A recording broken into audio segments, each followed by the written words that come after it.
Power star Pawan Kalyan అభిమానులు ఎంతోగానో ఎదురుచూస్తున్న Harihara Veeramallu cinema trailer రిలీజ్కు రంగం సిద్ధమైంది.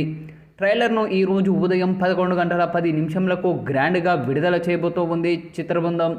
ఈ సందర్భంగా తెలుగు రాష్ట్రాల్లో ఎన్నో థియేటర్లో ట్రైలర్ స్క్రీనింగ్ ఏర్పాట్లు కూడా చేసింది చిత్రబృందం. అభిమానుల్లో ట్రైలర్పై నెలకొన్న ఉత్సాహం చూస్తుంటే సినిమా భారీ హిట్ చేసేలా కనిపిస్తూ ఉన్నారు. హైదరాబాద్లోని ఆర్టీసీ ఎక్స్ రోడ్ సమీపంలో సంధ్యా థియేటర్ కూడా ట్రైలర్ స్క్రీనింగ్ ప్లాన్ చేశారు. కానీ అక్కడి పరిస్థితులు ఊహించినంతగా లేకపోవడంతో థియేటర్ యాజమాన్యం ఓ సంచలన నిర్ణయం తీసుకుంది. జూలై 2న ఉదయం ఎంట్రీ పాసుల కోసం భారీగా అభిమానులు గుమ్మికోవడంతో పరిస్థితి నియంత్రణకు పోలీసులు చాలా శ్రమించాల్సి వచ్చింది. ఈ నేపథ్యాన్ని దృష్టిలో పెట్టుకొని సంధ్యా థియేటర్ యాజమాన్యం భద్రతా కారణాలతో ట్రైలర్ స్క్రీనింగ్ను రద్దు చేసింది. పుష్ప 2 సినిమా రిలీజ్ సమయంలో అల్లు అర్జున్ చూసేందుకు భారీగా వచ్చిన అభిమానుల కారణంగా ఏం జరిగిందో మనందరికీ తెలిసిందే. అందుకే సెక్యూరిటీ విషయంలో ఏ పొరపాటు జరగకుండా చూసేందుకు థియేటర్ యాజమాన్యం పోలీసులు ముందస్తుగా అప్రమత్తం అయ్యారు.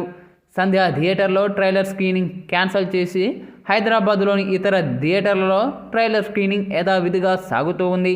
హరిహర వీరమల్లు ట్రైలర్ థియేటర్లతో పాటు యూట్యూబ్లో విడుదల కానుంది.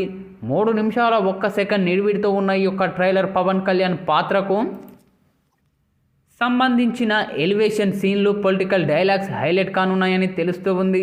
ట్రైలర్ ఫైనల్ కట్ను పవన్ కళ్యాణ్, త్రివిక్రమ్ శ్రీనివాస్ కలిసి వీక్షించి దర్శకులను అభినందించడం మనం చూసాం. ఇక ఈ యొక్క చిత్రంలో కథానాయికగా నిధి అగర్వాల్ నటిస్తూ ఉంది. ఇందులో మునుపెన్నడూ కనిపించని గెటప్లో కనిపిస్తూ ఉంది. మొదట క్రిష్ దర్శకత్వంలో ప్రారంభమైన ఈ యొక్క చిత్రాన్ని ఆ తర్వాత నిర్మాత ఏఎం రత్నం తనయుడు జ్యోతికృష్ణ పూర్తి చేశారు.